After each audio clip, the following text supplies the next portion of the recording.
some of the numbers compiled by the other two running backs, a Super Bowl win would obviously help. So, Brew, do you agree that a Super Bowl win would make Barkley? Well, Henry's a certain Hall of Famer.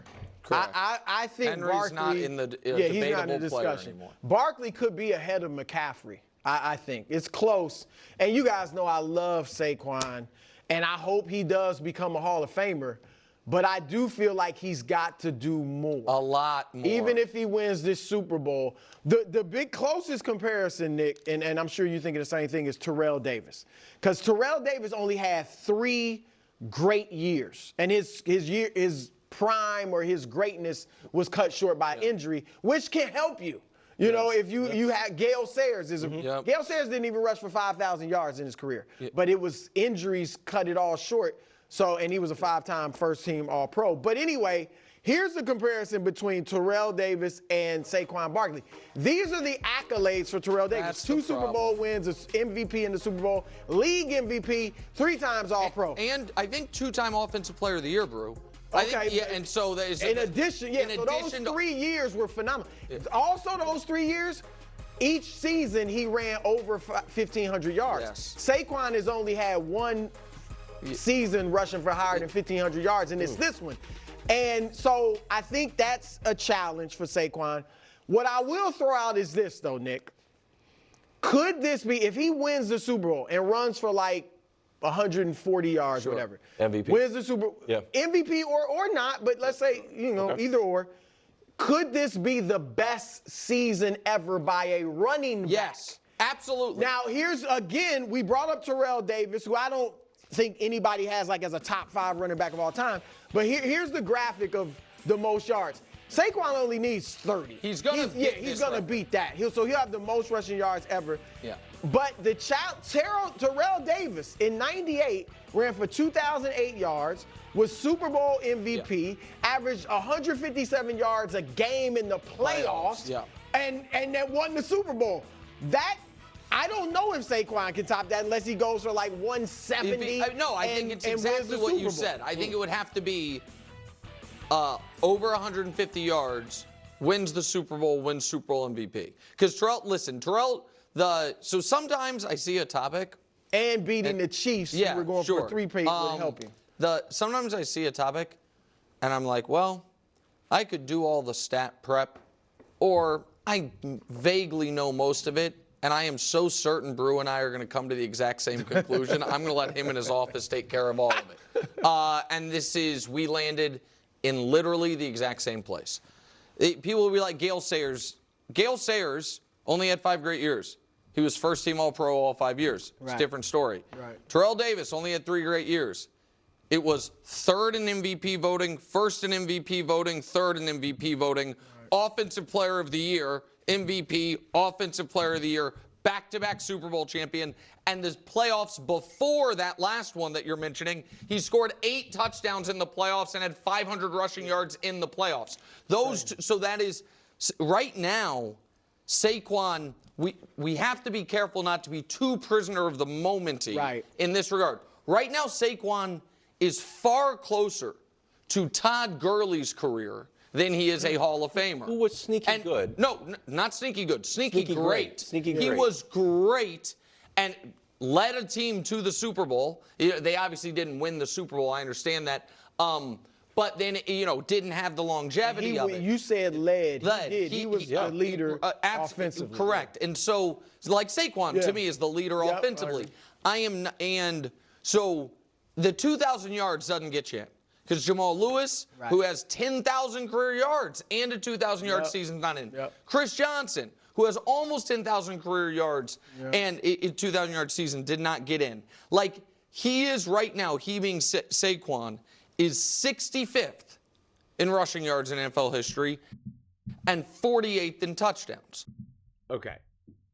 Well, and this is what I really kind of want to talk about. I'll be honest, like, this is where we start to kind of blur into conversations that I struggle personally to find super interesting. That's just me. I have to really be in the mood. That's just me. I'm not saying this is a bad conversation. This is the wrong conversation to be had. I get why we're having this conversation when we're in this kind of Super Bowl limbo leading up to it and stuff like that. But trying to figure out who's a Hall of Famer versus who's not and all of that. And so I try to figure out, like, okay, if we're going to have this conversation, like, how can we have this conversation in a way that, like, at least that I find interesting? Because the whole process is absurd. T.O. should have been a first ballot Hall of Famer, and what did it take him, like, multiple times, like 3 times to finally get in there? And it was like, so you want to talk about these numbers and where, all-time this, all-time receptions and yards and touchdowns, whatever it is, and like T.O.'s like topping all of them, and yet he wasn't because of the whole beef with like the writers and the media and just like all that nonsense. So when we're going to be talking about like what should make a Hall of Famer, it's just like, we can come up with all this type of stuff, but like T.O. is a perfect example. People say, well, people didn't like T.O. And it's like, well, that shouldn't matter. That literally should not matter at all. At all. You're either a Hall of Famer or you're not. You're either an all-time great or you're not, which T.O. obviously was from not only like eye test, but then also like the concrete numbers. But that's where I want to kind of take things to the next level, where it's like, do numbers matter as much? Are we just looking for, okay, this guy was top X in this category, in this category, in this category? Because if that's the case, then it's very binary. Like, then like draw the line what it needs to be. In order to get to the Hall of Fame, if you're a running back, you need to average at least X amount of yards per game. You need to retire being top 20 in this category, in rushing, but whatever it is. But otherwise, it's just kind of made up. It's kind of like, yeah, well, he was top 20 in this, but, a bunch of his seasons he played with Jalen Hurts, and Jalen Hurts got a lot of extra touchdowns that theoretically Saquon, like, you know what I'm saying? Like, then we're kind of just manipulating and moving things all around. And if we're going to manipulate and move things all around, then when we can say that Saquon Barkley is clearly a special talent who was on a terrible team. So that's what I'm trying to say. Like, if we're going to add in all these other factors, well, then, like, remove then just the pure numbers. Because if we want to add pure numbers into the mix, well, then if we're using numbers and data, well, then have, like, actual parameters. And what are the parameters? It can't just be like, well, I don't know, like, he was this on some seasons and wasn't this on some seasons. Like, no, if we're going to use numbers and data, then what is it? Receivers have to be top 20 in this category. Running backs have to be top 30 in this category. Like say it then. Let's have a cutoff point. Because otherwise, there's plenty of other players who we know are special, and whether it gets cheated because of injuries or whatnot, or just a specific position itself, right? Like we hold quarterbacks to a higher standard in terms of winning than we do, say, a running back or a defensive lineman, whatever it may be. So that's always the fundamental problem with trying to be like a Hall of Famer. Would a Super Bowl win make Barkley a Hall of Famer? Because again, what if Barkley rushes for like 180 yards, but the Eagles still lose? That means somehow that he is not a Hall of Famer, but if they win and he rushes for like 150 and they win 42-10, again, made up number. I'm not saying that the Eagles are going to beat the Chiefs 42-10, but because it could be any team, right? The Buffalo Bills, doesn't matter, any team. Like, then now he's a Hall of Famer? It's too narrowly specific. To me, when you're looking at someone who's a Hall of Famer, you're either like, this is an all-time great talent. This is just one of the best players that I've ever laid my eyes on. Or they've done something from a statistical standpoint that is so unbelievably amazing, historic. Because I'm sure we could have a running back. We might one day have like a LeBron James longevity running back where they might not have all the highlights. It may not be the most dynamic, exciting running back you've ever seen, but they're able to just go in and get out, right? They never get injured. They just go season after season after season. They don't even necessarily play on these all-time great teams. They're not playing for the Chiefs or the Eagles or the 49ers. They're playing for the Panthers, but they're just keep playing, and they keep getting 80, 90, 100 yards game after game after game after game. And before you know it, they've played for, 10 plus years, again, making up numbers here, and now they're top 5 in category, and it's just like, all right, that guy's great. He longevity, man, and now he's up there in all these categories.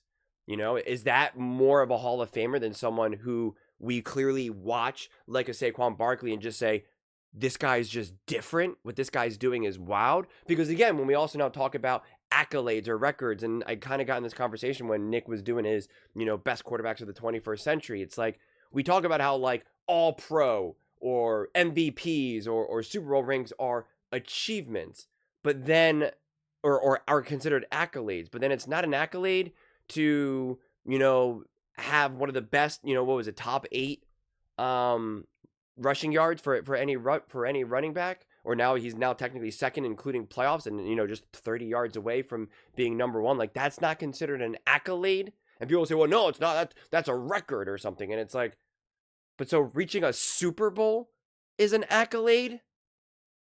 Like that, it just doesn't really make sense to me. Or if Saquon Barkley, again, we clearly see, what does he have, like, well, I forget the numbers, honestly, but like, what is it, like 60+ yard touchdown runs or whatever, and it's like, that's just a record, not an accolade. Like, it's more impressive for someone to reach a Super Bowl than do something pretty historic like that. Or even for a running back now, who we know have a lot less control over who wins or loses a Super Bowl, it would be more impressive for him just to be on a team that ends up winning the Super Bowl than if he does something pretty special himself. Like, it's this criteria is all messy, and it's always messy. And that's why, like, getting in like really hard, serious debates about things like that, I'm kind of just like, well, what are the rules? I always talk about that. I'm like, what are the rules? What rules are we playing by? And that's why when Nick starts mentioning stats, well, you're top 40 in this and top 60 in this, and it's like, okay, if we're going off those numbers, then there needs to be actual criteria. Then make it for everyone. If you are top 10 in all of these categories when you retire, you're automatically a first ballot Hall of Famer. Like, it should be that way then, if we're going by that. If not, if we're going by other factors, we're looking at the teams you played for, what you've been able to do for some of these teams, some playoff success, right? Eli Manning is obviously usually the best example of that. And I think, Julian Edelman probably, or whoever else on some of those Patriots teams. It's like, again, like, what are we valuing more then? And again, are we going to hold, we know Barkley. I think if you really ask anyone, and that's why numbers sometimes, fall on deaf ears to me. Because if we were to now just take everyone who's ever played football, all the running backs, Barkley right now, right, like Nick said, oh, he's only top 40 and top 50 or whatever it is in some of these various categories. I'm pretty confident that people would be like, I'm taking Saquon Barkley on my team. I am going to take Derrick Henry. I'm going to take, Saquon, Emmitt Smith. Like, you're going to name obviously all the usual suspects, and you're going to say Saquon Barkley because you just know what he's capable of doing. You've seen it. You know how special he is. You know that he is truly a Hall of Fame talent, even if some of the other accolades or records are not 100% there because of the team that he played on. So again, it's like, it's a tough one. Is the Hall of Fame based on records and the pure achievement that you've been able to achieve in your career? Or is it also the talent that we know you to have?